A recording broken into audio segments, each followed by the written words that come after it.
different, and there's no way we ever could. We see everything that's going wrong with the world and those who lead it. We just feel like we don't have the need to rise above and beat it, so we keep waiting, waiting on the world to change. We keep on waiting, waiting on the world to change. It's hard to beat the system when you're standing at a distance. We keep waiting, waiting on the world to change. Now if we had the power to bring our neighbors home from war, we would have never missed a Christmas. No more ribbons on the door. Then you watch the television, but what you get is what you got. 'Cause when they own the information, oh, they can ban it all they want. So we keep waiting, waiting on the world to change. We keep on waiting, waiting on the world to change. It's not that we don't care, we just know the fight ain't fair. So we keep waiting, waiting on the world to change.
Got this.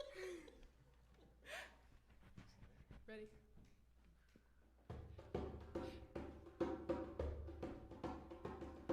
God must be sleeping.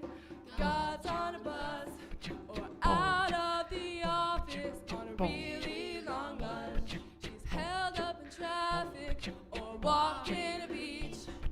Clearly got somewhere she cannot be reached. Or if God only knew what's being done in a name, she realized that humans have all gone insane. She must not have noticed we're not doing well, and when she sees this nonsense, she'll be pissed as hell. Burn her best wishes, refuse recompense for stolen land, labeled God's providence. Armies line up and their hearts fill with pride, each one convinced they've got God on their side. For if God only knew what's being done in a name, she'd realize that humans have all gone insane. She must not have noticed we're not doing well, and when she sees this nonsense, she'll be pissed as hell. Long little children walking to school, an eye for an eye is the new golden rule. Blow up a building, thrive on discord, and line up to claim your eternal reward. Oh, if God only knew what's being done in a name. Oh, if God only knew what's being done in a name.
to heal you, to hold you. We are sending you light to hold you in love. We are sending you light to heal you, to hold you. We are sending you light to hold you in love. We are sending you light to heal you, to hold you. We are sending you light to hold you in love. We are sending you light to heal you, to hold you. We are sending you light to hold you in love. We are sending you light to heal you, to hold you. We are sending you light to hold you in love. We are sending you light to heal you, to hold you. We are sending you light to hold you in love. We are sending you light to heal you, to hold you. We are sending you light to hold you in love. We are sending you light to heal you, to hold you. We are sending you light to hold you in love. We are sending you light to heal you, to hold you. We are sending you light to hold you in love.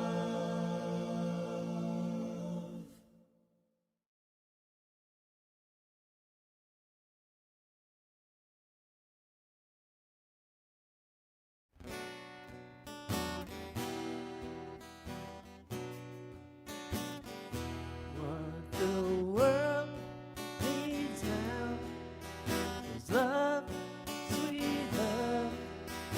It's the only thing that there's just too little of. What the world needs now is love, sweet love. No, not just for some, but for everyone. Lord, we don't need another mountain. There are mountains and hillsides enough to climb. There are oceans, rivers enough to cross, enough to last until the end of time. What the world needs now is love, sweet love. It's the only thing that there's just too little of. What the world needs now is love, sweet love. No, not just for some, but for everyone. Lord, we don't need another meadow. There are cornfields and wheat fields enough to grow. There are sunbeams and moonbeams enough to shine. Oh, listen, Lord, if you want to know what the world needs now. Welcome to the Holston Valley Unitarian Universalist Church. I am Rosemary, and I'm so glad we can connect during this time through the power of technology. Please be aware that this service is being live streamed and recorded. You can find subtitles in one of your menu options at the bottom of the screen. We are still posting the services to YouTube, and you are welcome to join us that way, but you will miss being able to participate in our interactive joys and concerns. Today, we have a guest in our virtual pulpit. Many of you already know Michelle Treece. She is an active member of several community organizations and speaks publicly about diversity and inclusion of marginalized populations. I first heard her speak at one of the marches in downtown Johnson City. Some of you may know her from past speaking engagements at our church and as a teacher at the Johnson City schools and as an ETSU adjunct faculty. Michelle has 2 teenage football playing sons and a lab mix named Bailey. She will share with us about the unexpected lessons she learned from living in a pandemic. She wrote, "COVID-19 gave us an opportunity to open our eyes to other concerns we may not have considered otherwise." If you have a chalice or a candle that you would like to light with me, please join me now.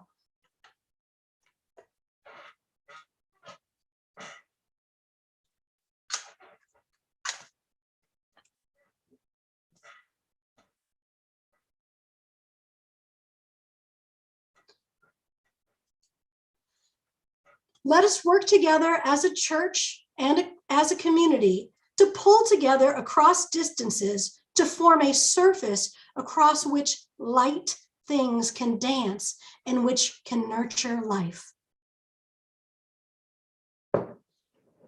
This Time for All Ages story was written by Reverend Tiffany and our Director of Religious Education, Sarah. It was inspired by a conversation they had about their different approaches to the pandemic. So when they heard that Michelle was sharing her pandemic reflections, it seemed like a good fit.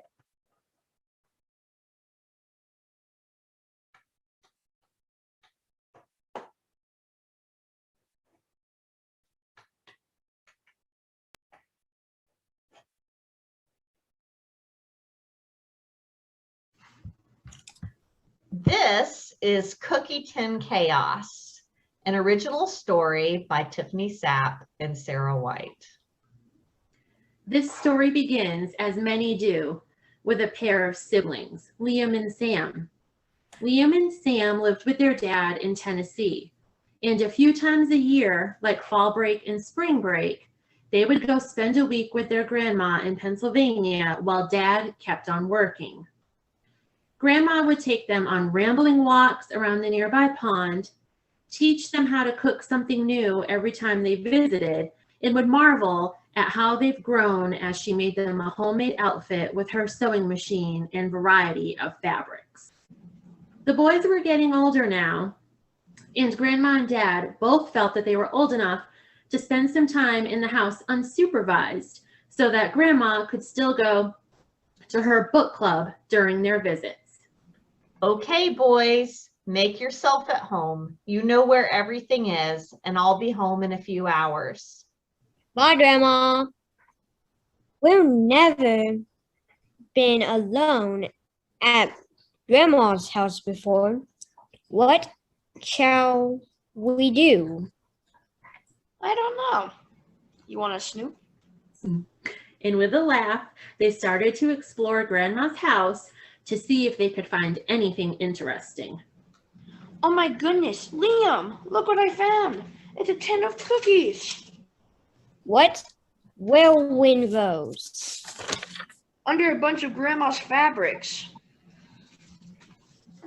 I never thought Grandma would be the type to hoard cookies.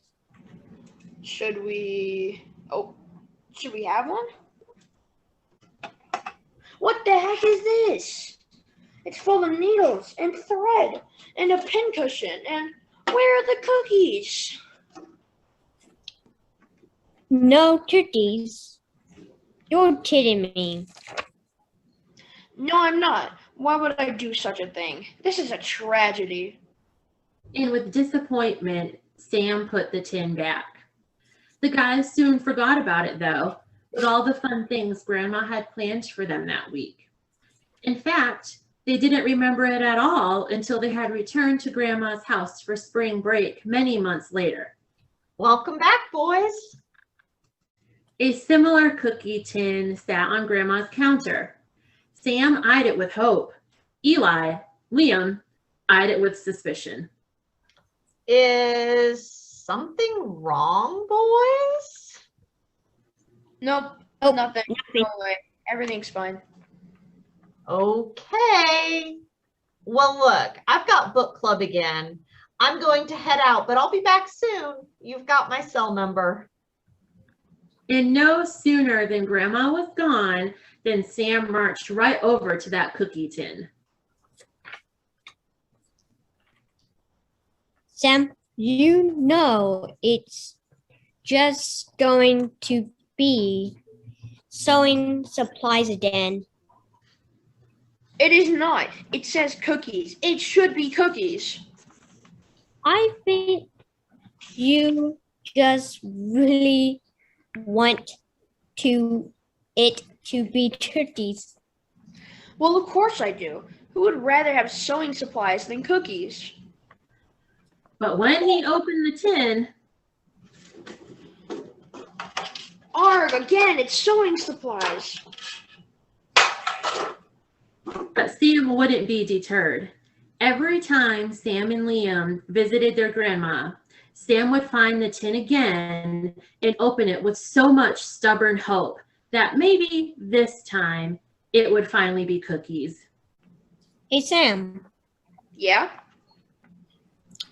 why do you keep going to what sewing supplies tin over and over again, expecting to find turkeys?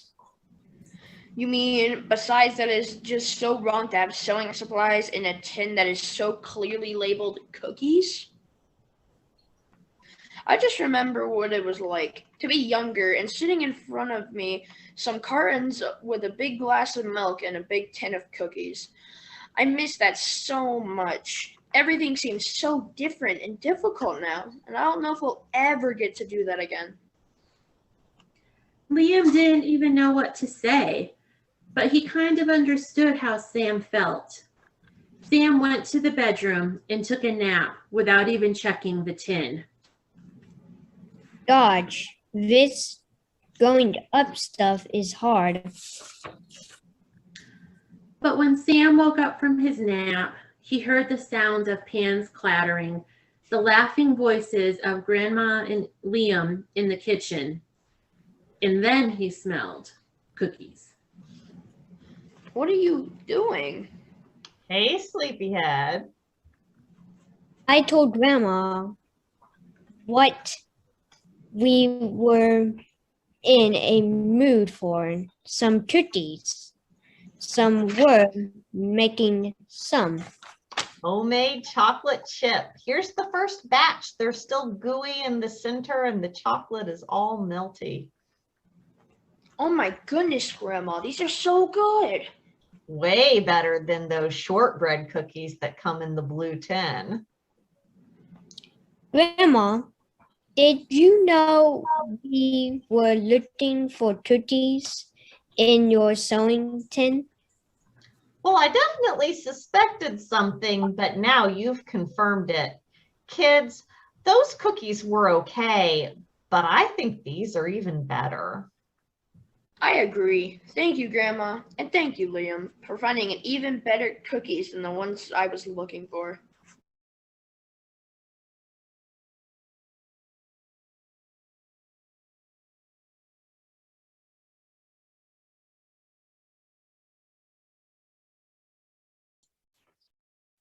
Thank you to Jackson, Eli, Sarah, and Tiffany for a fun story. When I first heard this, I had to laugh, as my grandma Mary had that very same cookie tin sewing basket. But Sam would have found the real Danish cookies at my grandma Rose's home. And just like the story, those butter cookies weren't as exciting as we all thought they would be when we saw that tin. So what do you think the story is trying to teach us?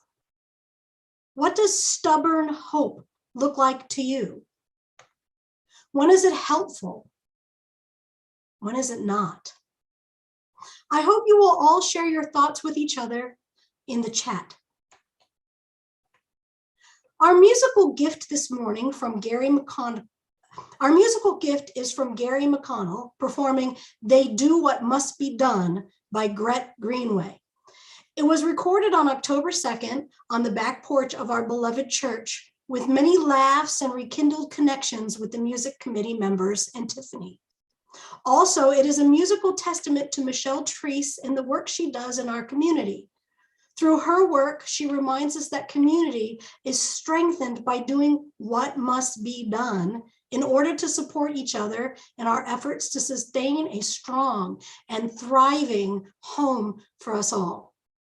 Thank you, Michelle, and we welcome you.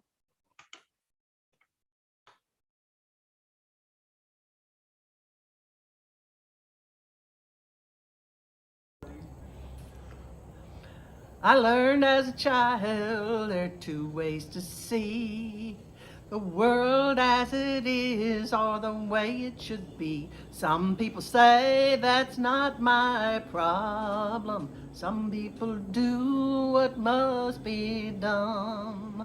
They see the hole in the fabric that must be sewn. They see the way blockaded and they roll back to stone. They see the day beyond the horizon and they do what must be done. Some people do what must be done. They do what must be done. They see the day beyond the horizon and they do what there must be done. I've seen the toll taken, the tears that were shed. I've seen this tourney started and the ripples spread. Some people say that's not my problem. Some people do what must be done. They see the hole in the fabric that must be sewn. They see the way blockaded and they roll back to stone. They see the day beyond the horizon and they do what must be done. Some people do what must be done. Do what must be done. They see the day beyond the horizon and they do what must be done. They do the say beyond the horizon and they do what must be done.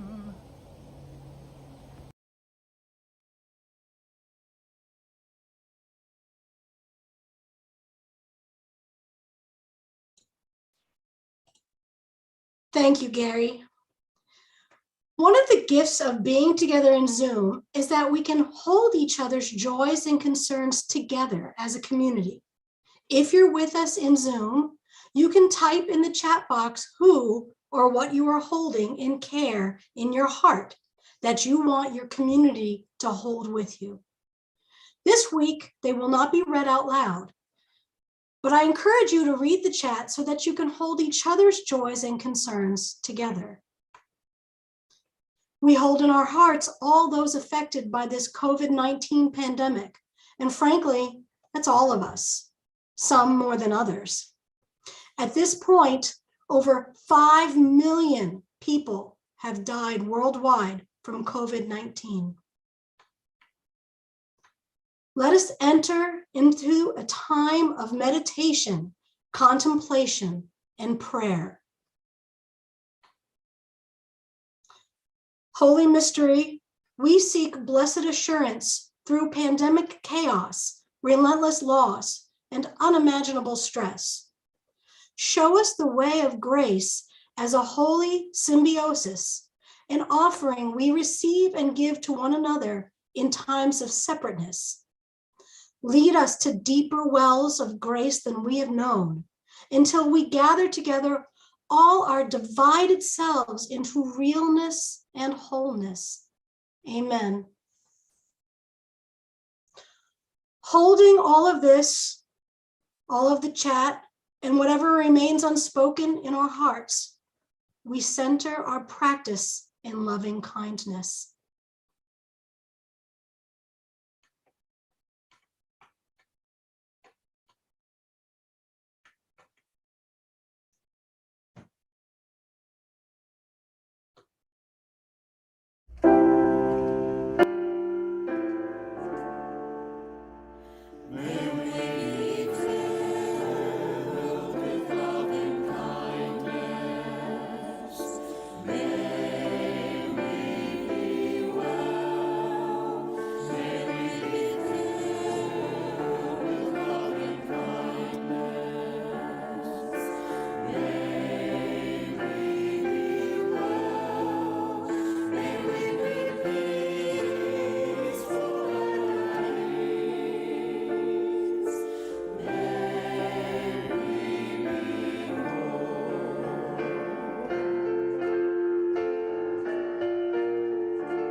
I'd like to share with you Tess Baumberger's prayer called Surface Tension. What she voiced last year, earlier in this pandemic, acts as a fitting prologue for Michelle Treece's lessons from the pandemic.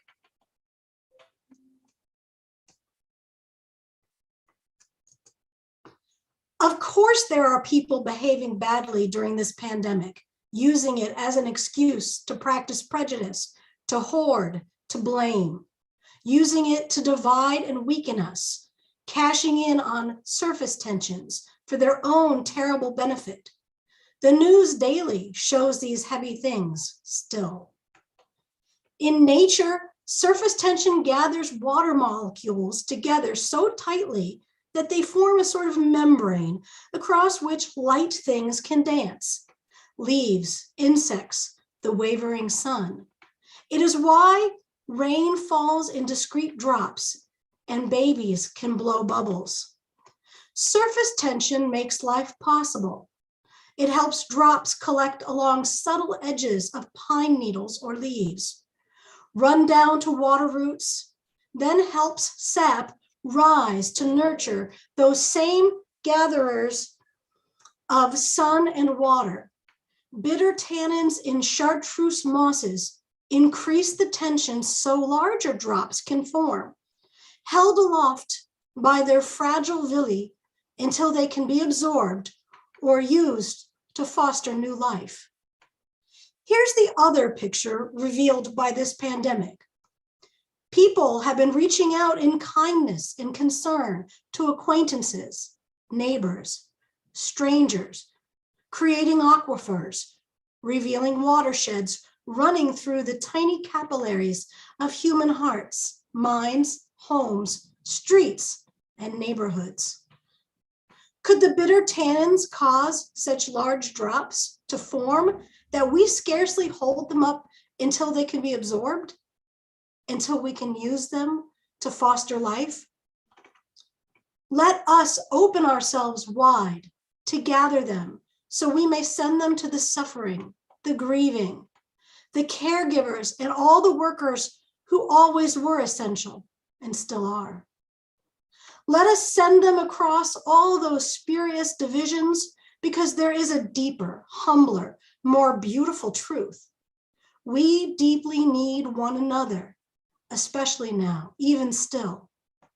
We can pull together across distances to form a surface across which light things can dance and which can nurture life.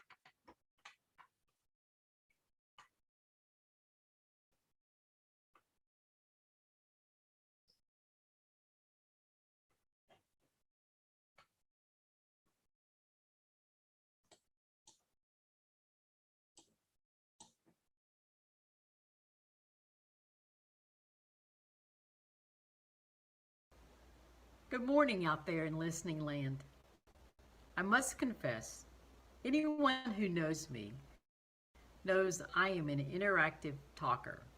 So speaking to you in a pre-recorded session is like guessing what you might be saying and then ignoring you.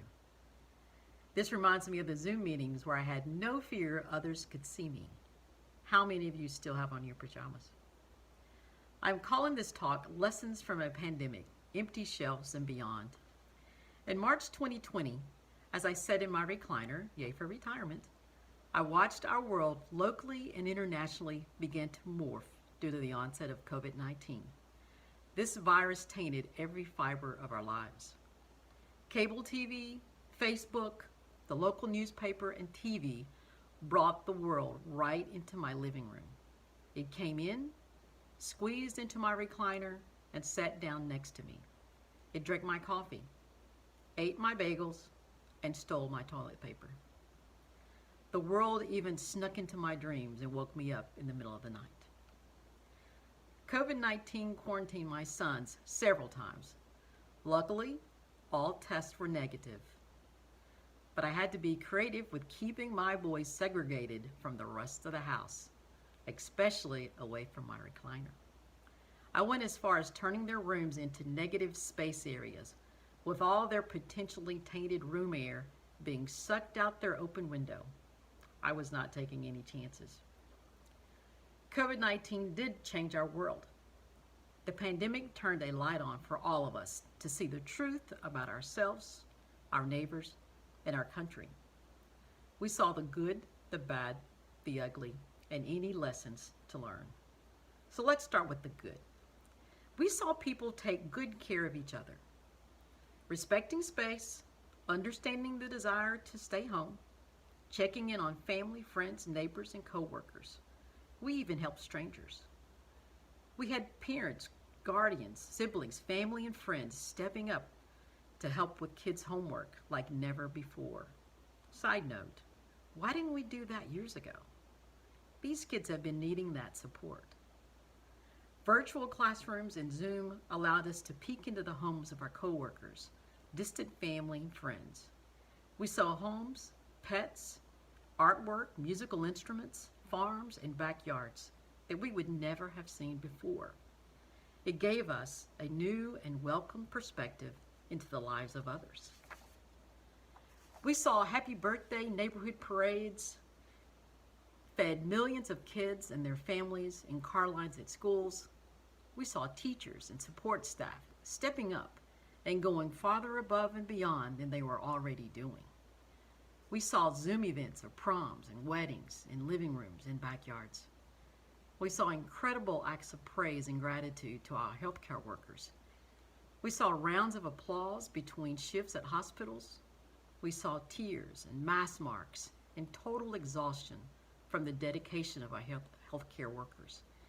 We knew folks cried in the privacy of their cars, classrooms, offices, and bathrooms from complete emotional fatigue. We even saw our environment improve. Many of the world's most polluted countries saw blue skylines that had not been seen for years. Our oceans were bluer and cleaner. Animals began roaming into areas that they felt less threatened due to the lack of humans. People took a new interest in the outdoors as hiking and biking increased. There was even a shortage of bicycles. We saw our lowest paid workers being identified as essential. I'm sure they had never been called essential before. We found ourselves saying thank you for being here to our grocery store workers, restaurant workers, secretaries, mechanics, teachers, and others. People that we have forever taken for granted and just expected them to be there when we needed them. Side note, do you still say thank you to those folks? I do, because they're still essential. We saw new job duties created for workers to just clean the handles of our shopping carts. Didn't we love those folks? And that gesture? We saw essential workers finally be paid a better wage, allowing them the money they needed to make ends meet. We saw people leave their low-paying jobs to pursue their true passion in a career that allowed them to balance work and family, taking that leap of faith to follow their dreams. We saw our small business owners modify their operations so that they could continue to provide for our wants and needs in the most safe environment possible. And we supported their efforts by shopping at those restaurants establishments, ordering takeout, buying gift cards, and referring them to our friends. We saw all races of people coming together in protest of George Floyd's murder. In some areas, including Johnson City, we saw more white faces than people of color out protesting. Everyone witnessed racism in their own living rooms. Finally, black folks didn't have to explain to white folks what police brutality looks like. We didn't have to beg folks to understand what has been going on forever. This time, everyone could just turn on their TV and see for themselves. Over 9 minutes of racist white supremacist behavior, all in living color. What's the good in that? Now we have a collective effort to fight systemic racism, and we have evidence. I realized just how touchy and huggy I am. I had to make myself get out of people's bubbles. I had to make myself not shake hands with people and even try to explain why. I still wear a mask and practice physical distancing as a layer of caution. Physical distancing sits much better with my heart than social distancing. For years, I taught my science students of the evils of hand sanitizers. I never used it at all. That 0.01% that's left on your hands was the mega bacteria that would destroy the world. Now I use it like cocoa butter. I welcome the distractions, such as Popeye's chicken sandwich and the follow-up of other fast food restaurants bringing their sandwiches to the game, or the distraction of outdoor movies and plays in open parking lots, and QR code menus. Some of these protocols need to stay in place forever. I even welcome the local rallies and protests as a distraction from COVID. I attended many of the rallies with my mask and physical distancing while offering my support in any way I could. Now for the bad. We witnessed people in power make decisions that harmed all of us, either directly or indirectly. We saw our minority population suffer the most from the pandemic. Even more evidence to support. What's up with that? We saw those once essential workers become the victims of verbal and physical abuse at the hands of those who felt entitled to do so. We saw our essential workers begin to lose their jobs and now depend more on government aid. We saw the owners and CEOs of big business work from home and make incredible financial gains while their low-paid workers came in to work face-to-face in the middle of a pandemic. We saw our students have more deficits in their education. We saw emotional concerns with people of all ages trying to survive isolation and physical distancing. We witnessed the daily increasing count of people dying from COVID locally, regionally, nationally, and internationally. That is enough with all the bad we can see when that light came on. And now for the ugly. We saw the most incredible greed that any group of humans could display to humanity. Greed in hoarding toilet paper, paper towels, hand sanitizer, and anything else that will help people be healthy. We saw greed in CEOs and high-paid executives greeding off the backs of their employees, incredible business profits in the middle of a pandemic. How does that even happen? We saw people exploiting their privilege and false sense of elitism to anyone they deem less than they. Those essential people once praised and celebrated have now become the least. Anyone in service to the community has now become a target for verbal and emotional abuse. Some people have become the object of physical threats and abuse. Within the last few weeks, our state government voted to support a bill that will take away power from all levels of service to our community. Such businesses can no longer set specific parameters to protect their staff and customers from pandemics. And as I am preparing this talk, this bill may just have become a law. Where is the good in that decision? So, what has the world taught me in these times?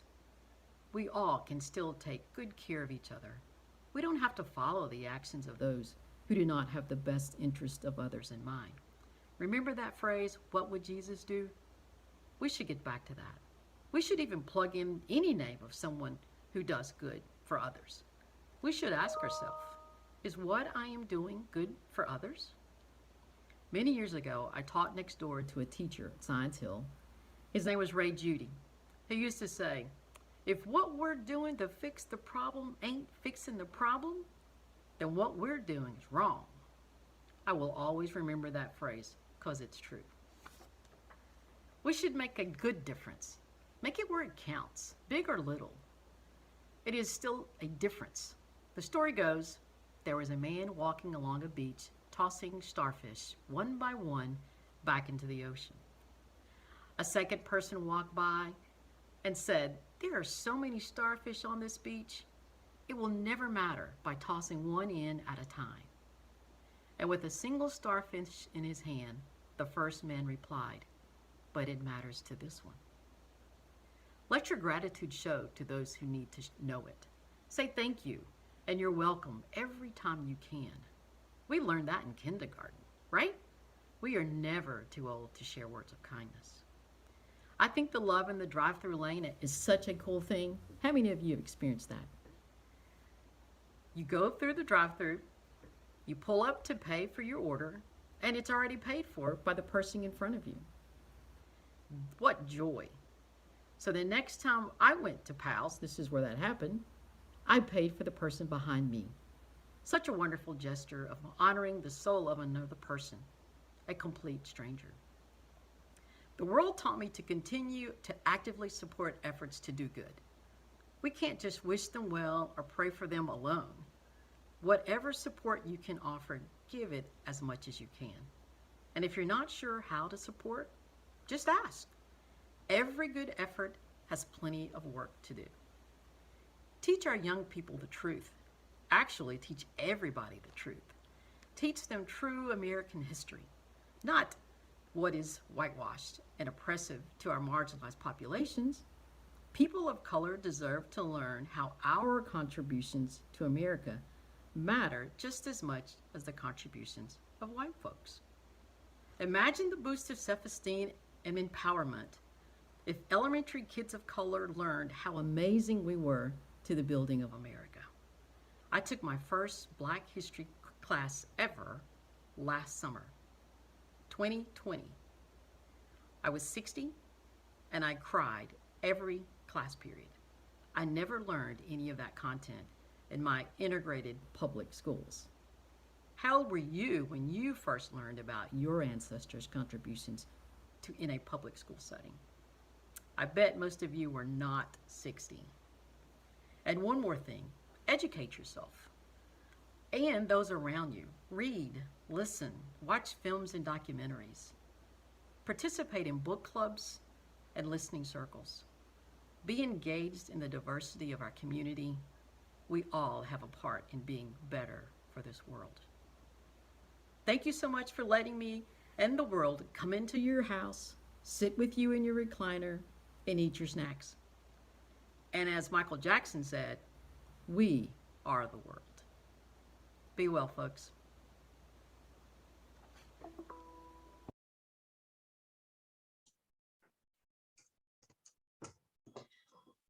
Thank you. Let's extinguish the chalice together. We extinguish this flame, but not the light of truth, the warmth of community, or the fire of commitment. These we carry in our hearts and share with all the world. There are many ways we can live out our commitment to Unitarian Universalist principles. Check the announcement slides during the postlude to see how you can get more involved. One thing you can do if you haven't already is get vaccinated and make choices to stop the spread of COVID-19. For now, I'd like to invite Charlie Miller, our current stewardship trustee, to say a few words about our annual auction, which just wrapped up last night. Charlie?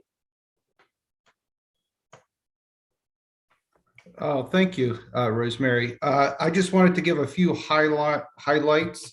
We have plenty of questions and outstanding issues that the committee is going to continue to work on, but I would say we had a very successful auction relative to last year. We had 34% more items to bid on, and the total income at this point is 57% greater than last year. So in total, we netted $11,500 roughly, and of that, about 2,300 are going towards the capital repair fund. So I want to thank everyone that participated, the whole congregation, and I especially want to thank everyone on the auction committee. That includes Karen Cross as well as Dottie Blades for all their help to make that possible. And I want to let everyone know that we're not finished. There's some unsold seats out there. There's a few questions floating around, and so we'll persevere and see what else can be done to continue to make it successful. Thank you.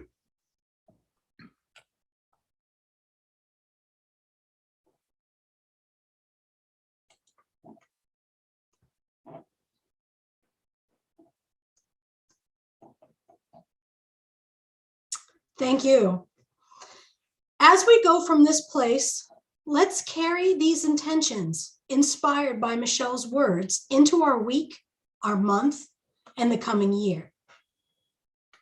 May you make a good difference, big or little. May you let your gratitude show. May you honor the soul of another person. May you grasp an opportunity for real support beyond simple well wishes and prayers alone. May you educate yourself and others about the contributions of marginalized people, both past and present. May you teach and share the truth about history. May you engage in the diversity of our community. Thank you.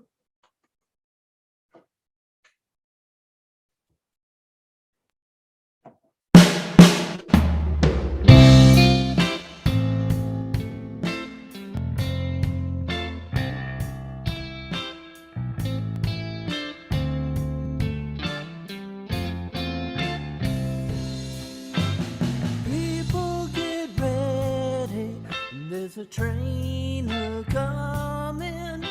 You don't need no baggage. You just get on board. All you need is faith to hear the diesels humming. Don't need no ticket. You just thank the Lord.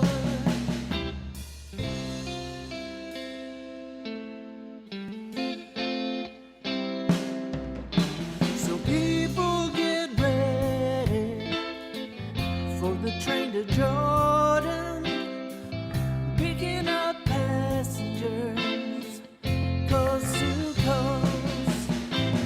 Faith is the key, open the doors and board them. There's hope for all among those loved.